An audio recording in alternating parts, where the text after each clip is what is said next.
Jeff Slauson here from 19 News Now at the 19 News Digital Desk. We are basically a year ago, or excuse me, on the 1 year anniversary of the train derailment, the Norfolk Southern train derailment in East Palestine.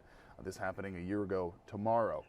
Since then, many people have been coming out and supporting, and in particular, one director who is from the East Palestine-ish area, that area of Ohio. He did documentary films in New York and in LA and in Rome. A lot of them focusing on ecological disasters, and he decided he was going to shoot a documentary in East Palestine.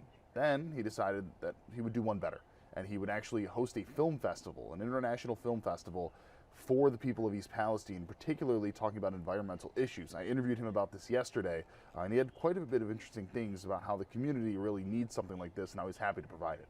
If you don't mind, just kind of give people a little bit of your background.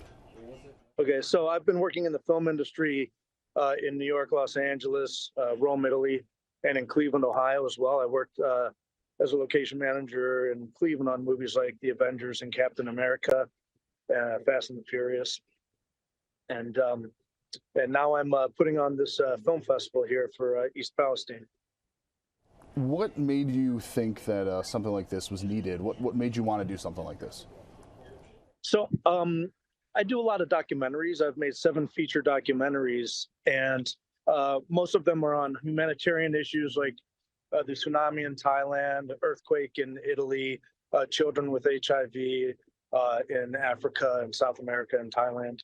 And so that's sort of what I go after. And then sort of this disaster sort of happened in my backyard. And so I started filming a documentary on it.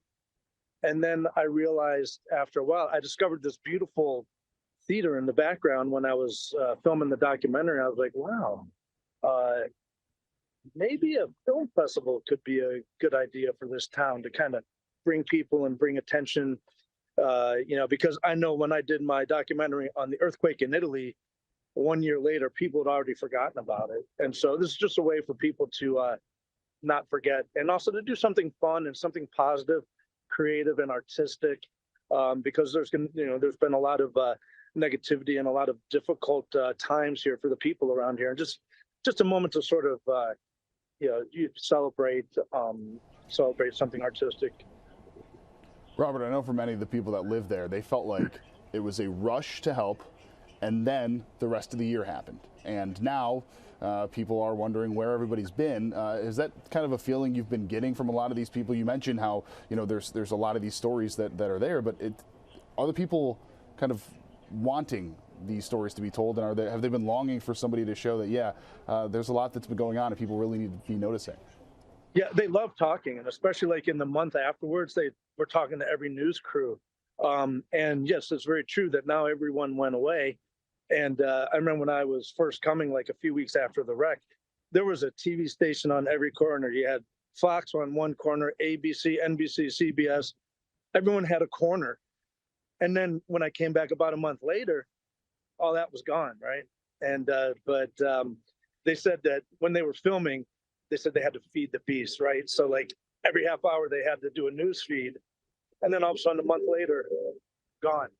And it has been forgotten about, especially now with there's another Palestine that's in the news, and so people are even telling me, oh, you should change the name of the festival because it'll conflict with with Palestine. I was like, well, no, I can't change the name because this happened here, and it's still affecting the people. What are some of the submissions that you've already gotten for this, and how do some of them play with what you've been dealing with and seeing at your time there? Oh, it's been amazing. We have gotten submissions from all over the world, literally from every continent except for Antarctica.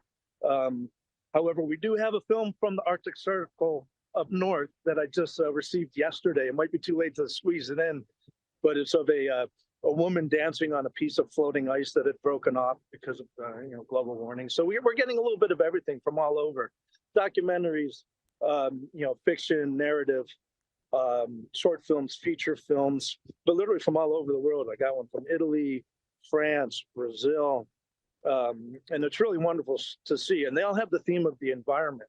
For example, the film from Brazil is involved with the orange growers that are dealing with pesticides that are damaging the environment. When you look at the time that you've spent there, the stories you've been able to tell, the stories that you're going to be telling through this festival, what's been your assessment 1 year since then? How have you been able to take all this in, and what are you hoping people take away from not only the festival, but the things that they're going to be seeing related to East Palestine? Well, I just want people to come back to this region. It's actually a really neat area. There's a lot of nice stuff around here. And it's just a way to, like, remember after September 11th, on a much bigger scale, that was a disaster that happened in New York City. And then Robert De Niro created the Tribeca Film Festival to kind of bring people back to that area of New York City. Now, New York City doesn't have a hard time drawing tourism and people, but this town's it's easy to forget about this area. And it's not just the town of East Palestine; it's the whole area is affected. And I just want people to remember, what happened here, and see what they can do to help, at least politically, and just kind of be paying attention to what's going on. And also, it depends on the way that people vote. It could be it could affect the way that people vote on certain issues or for certain politicians. Robert, my last question that we say to everybody here is if there's anything that we didn't touch on specifically related to this, or if there's anything that you were hoping that we mentioned during the interview that we didn't, now's the time. Yeah, so we are, the film festival is going in Columbiana, which is the town right next door to East Palestine, on Saturday, this Saturday, February 3rd, on the 1-year anniversary of the train derailment. And it's going from 10 a.m. to 2 p.m. And we're going to have all short films, so you can kind of come in whenever and see a bunch of great short films and leave wherever and go off to the other activities. But there's going to be activities all day long, not just the film festival, but both in Columbiana and East Palestine. You answered all my questions, man. So what we're going to do with this, I'll cut that off there. That was just me telling him what we would do with the plans on this.